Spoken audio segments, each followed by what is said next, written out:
Hello, my name is Michael Flores, and here is my keyword outline. There you go. And I will be using visual aids throughout my speech. In a study done by the American Addiction Center from 2017 to 2022, they discovered that 88% of students reported that they had extremely high levels of stress, many of which were due to their academic careers. Now, many of the attributes contributing to this stress are cornerstones of the curriculum across many universities in the nation, with students feeling stressed out by exams, homework, and even just attending lecture. Now, some of you may believe that stress is synonymous with the academic lifestyle. However, it must be made clear that in order to maintain a good intellectual health, lifelong learning and an enjoyment of learning should be number one priority. Intellectual health is one of the most important aspects of one's health in its entirety, especially for college students, and must be maintained in order to live a healthy life.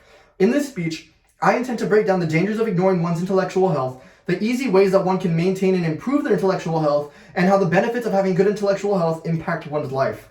Now that I have at least introduced the concept of intellectual wellness to you, allow me to go further in detail on the dangers of not maintaining good intellectual health. Intellectual health is an aspect of health that is often ignored, despite how important it is to people's well-being, especially those in stressful academic environments. For example, Onberger et al. 2017 discovered that a lack of stable intellectual health is one of the driving factors behind the rise of mental disorders in young adults. What this means is that exams and homework across multiple courses can lead to a lack of free time that allows anxiety and stress to accumulate in young adult students. Here we see in this graph a report of mental disorders disorders reported by students from the year 2009 to 2015. Showing the almost exponential increase of anxiety-based mental disorders in students in just 6 years, with over 14% of students believing they had some anxiety-based mental disorder. Along with this, many young adults grow up around test-based learning rather than interest-based learning. What this means is that depression and behavioral disorders can arise due to low grades.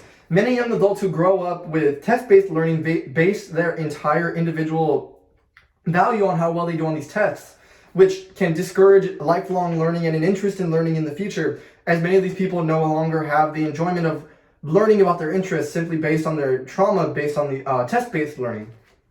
Now that I've showcased how important one's intellectual health is, I can now discuss ways that the school can implement options to better allow students to maintain their intellectual health. There are great options that could be made accessible and readily available to those who wish to improve their intellectual health. For example, Quinby 2021 says that creating electives that are enjoyable to students can help reduce the stress of rigorous courses. For example, learning about material that is interesting to the student allows them to process information better. For example, a student taking 3 extremely rigorous courses and 1 elective that they actively enjoy will allow them to devote more focus and memory retention to these 3 rigorous courses, even if they have no interest in these rigorous courses at all, simply based on the time they have in their schedule that allows them to relax and unwind. Along with this, more student-oriented electives allow students to take more courses without fear of burning out. Many students are afraid to contribute their entire brain power towards succeeding in their academics simply because they're afraid of burning out and ultimately failing in the long run. Allowing more activities for students to unwind and de-stress lets them contribute more of their brain power in the future. Along with this, Roger Williams University also shows that giving students time to relax on a weekly basis can show great improvements in the classroom. For example, allowing students just 2 hours a week to pursue personal goals can allow more time to be spent focused on school. Just 2 hours a week will allow students to devote more of their time to doing homework and studying for exams. Many students fail to do this because they are worried about not maintaining their academic to social life balance. Along with this, many professors formulate syllabi with exams either before or directly after major holidays, thus ruining any opportunities for students to unwind. It's very difficult for a student to unwind over Christmas break when they're waiting on how they passed in their final and waiting on how they did on their final grades for all of their courses. Now that I have explained how certain policies on campus can lead to big improvements in students' overall health, intellectual health, I can now break down the importance of doing so for the students.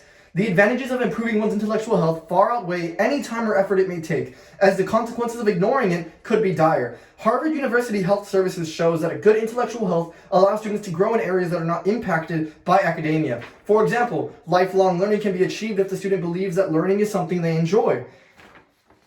Along with this, mental clarity and a lack of academic trauma allow students to become successful adults. Many students have difficulty learning in the future because they are scarred by what they experienced during their academic careers. Allowing students to learn more based on their interests will allow them to discover a love for learning that will allow them to improve their intellectual health on their own in the future. With these facts in mind, we can conclude with a solid idea of options that allow students to improve their intellectual health. With almost 9 out of 10 students saying that they feel extremely stressed out of their minds in an academic setting, it's no wonder that mental disorders are on the rise while graduation rates are plummeting. Students need more options to be able to de-stress at universities that they are paying an extreme amount of money for, and ultimately getting mental disorders as a result. Here we even see a graph showing that 80% of students feel extremely overwhelmed by their courses, with only 7% of student parents even knowing about their students' mental disorders. Here we can see that there is a problem in students' intellectual health on campus that needs to be addressed, and needs to be addressed now. Thank you.